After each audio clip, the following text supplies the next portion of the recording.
Sir Modi है तो मुमकिन है। हम हमारे माननीय प्रधानमंत्री श्री नरेंद्र मोदी जी का बहुत बहुत धन्यवाद करता हूँ। एक कहावत है कि मोदी है तो मुमकिन है। एब्सोल्युटली मैं I am saying from heart that Modi है तो एवरीथिंग इज पॉसिबल। വർഷങ്ങൾക്ക് ശേഷം പൗരത്വ ഭേദഗതി നിയമം CAA ഒടുവിൽ ഇന്ത്യയിൽ നടപ്പാക്കിയിരിക്കുകയാണ്. 2024 ലോക്സഭാ തിരഞ്ഞെടുപ്പിന് ദിവസങ്ങൾക്ക് മുമ്പാണ് CAA നടപ്പിലാക്കുന്നതിനുള്ള നിയമങ്ങൾ മാർച്ച് 11 കേന്ദ്ര ആഭ്യന്തര മന്ത്രാലയം വിജ്ഞാപനം ചെയ്തത്. ബംഗ്ലാദേശ്, പാകിസ്ഥാൻ, അഫ്ഗാനിസ്ഥാൻ എന്നിവിടങ്ങളിൽ നിന്ന് 2014 ഡിസംബർ 31 മുമ്പ് ഇന്ത്യയിലെത്തിയ ഹിന്ദുക്കൾ, സിഖുകാർ, ജൈനമതക്കാർ, ബുദ്ധമതക്കാർ, പാഴ്സികൾ, ക്രിസ്ത്യാനികൾ എന്നിവർ ഉൾപ്പെടെ പീഡിപ്പിക്കപ്പെടുന്ന നോൺ മുസ്ലിം കുടിയേറ്റക്കാർക്ക് ഇന്ത്യൻ പൗരത്വം നൽകാനാണ് ഈ നിയമം ലക്ഷ്യമിടുന്നത്.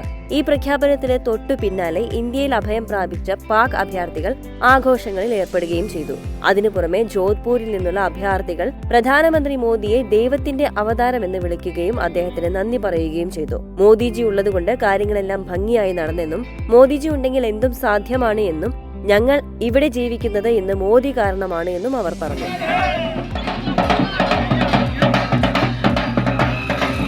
मोदी जी का हम बहुत बहुत धन्यवाद करना चाहते हैं और बहुत बहुत कह नहीं सकते, मतलब तहे दिल से धन्यवाद करना चाहते हैं मोदी जी का, जिन्होंने ये कानून लाके और हमें पाक विस्थापित और जितने भी शरणार्थी लोग आ रहे हैं उनके लिए ये कानून पास किया।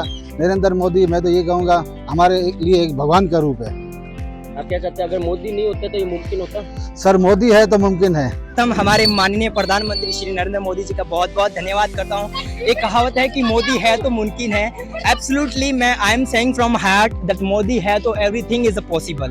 You know, without Modi, we can't survive anything and we can't survive our life.